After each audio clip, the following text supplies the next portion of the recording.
Hello, kumusta? Welcome po dito sa aking YouTube channel. Para sa video natin ngayon, ang topic natin ay si Platinum Link app.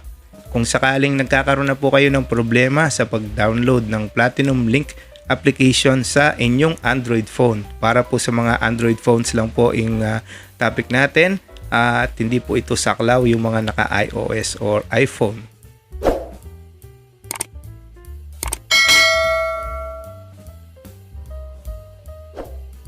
Kayo po'y bumili ng Platinum Karaoke Player at nabasa niyo na compatible siya sa Platinum Link app. Sinubukan niyo i-download at hindi niyo siya ma-search. So walang lumilitaw sa Google Play Store.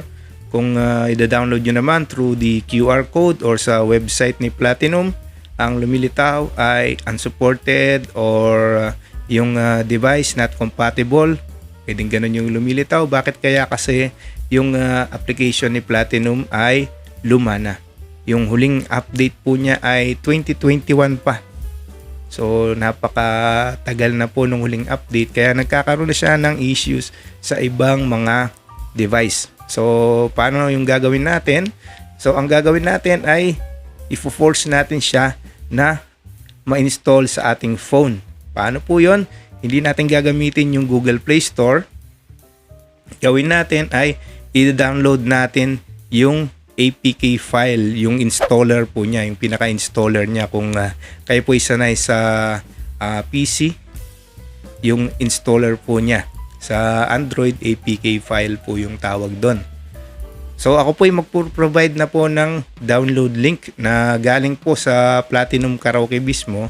Ako po ay humingi ng file, installation file, yung APK file, para mas safe po, kasi kung i-download nyo po yan sa ibang mga websites ay maaring may compromise na po yung file na ma-download nyo, or meron po siyang virus, maaring makuha po yung mga details ninyo or ma-hack po yung phone ninyo. Kaya wag na po kayo mag-download sa ibang mga website, i-download nyo na lang gamit po yung link na i-provide ko po sa inyo.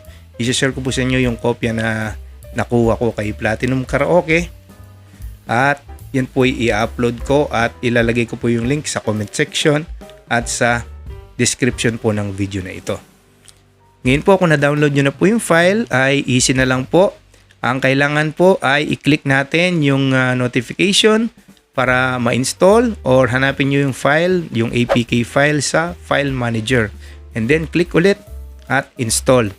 Ngayon, kung sakaling i-block muna yan ng phone ninyo, kailangan i-allow ninyo yung installation from unknown sources. So bibigyan kayo ng direction ng phone ninyo kung paano nyo i-allow yung installation from unknown sources. So kapag nagawa nyo na po yun, ay ituloy nyo lang yung pag-install at hantayin yung matapos po yung installation. At buksan nyo na po yung application, hanapin nyo po sa phone ninyo yung installed app at enjoy na po. I-connect nyo na yung inyong application sa Platinum Karaoke para ma-enjoy nyo na po yung benefits ng paggamit ng Platinum Link app.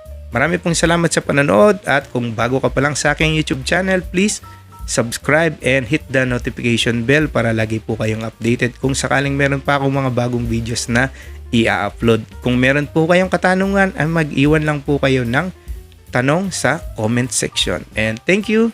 Bye-bye.